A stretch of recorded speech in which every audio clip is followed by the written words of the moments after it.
রাজনীতি শুরু করছে কয়দিন হয়েছে। আমার রাজনৈতিক বয়সের 4 বছরের তার জিন্দিগির বয়স ছোট। আমি যখন থেকে রাজনীতি শুরু করছি এর 4 বছর পর এসে জন্মগ্রহণ করেছে। বিসমিল্লাহির রহমানির রহিম। আসলে আমার আসন ব্রাহ্মণবাড়িয়া 2 সরাইল আশুগঞ্জ। এটা বরাবরই ইসলামপন্থী, ইসলামী মূল্যবোধপন্থী, জাতীয়তাবাদপন্থী এবং বিশেষ করে বাংলাদেশের সর্ববৃহৎ দল বিএনপি, বিএনপির গাঁঠি বলা যায়। তো আমি সেখান থেকে আমার জোটের পক্ষ থেকে আমাকে সেখান থেকে নির্বাচনে প্রার্থী ঘোষণা করেছেন। আমি এখান থেকে নমিনেশন পেয়েছি। আর আপনারা আরেকটা নাম যেটা বলছেন এটা আসলে দল থেকে বহিষ্কৃত। সুতরাং এইখানে যিনি বহিষ্কৃত তার কোনো সমর্থন থাকে না, আর দল তার সাথে কেউ যাবে না।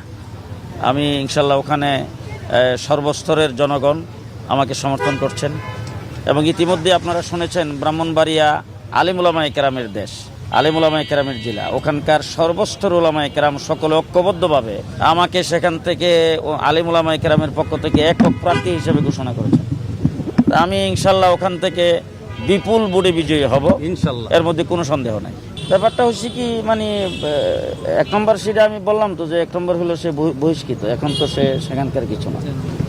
2 নম্বর হলো আপনারা যেটা বলতেছেন হেভিয়েটও সে কিছু না। রাজনীতি শুরু করছে কয়দিন হয়েছে। আমার রাজনৈতিক বয়সের 4 বছরের তার জিন্দিগির বয়স ছোট। আমি যখন থেকে রাজনীতি শুরু করছি এর 4 বছর পর এসে জন্মগ্রহণ করেছে।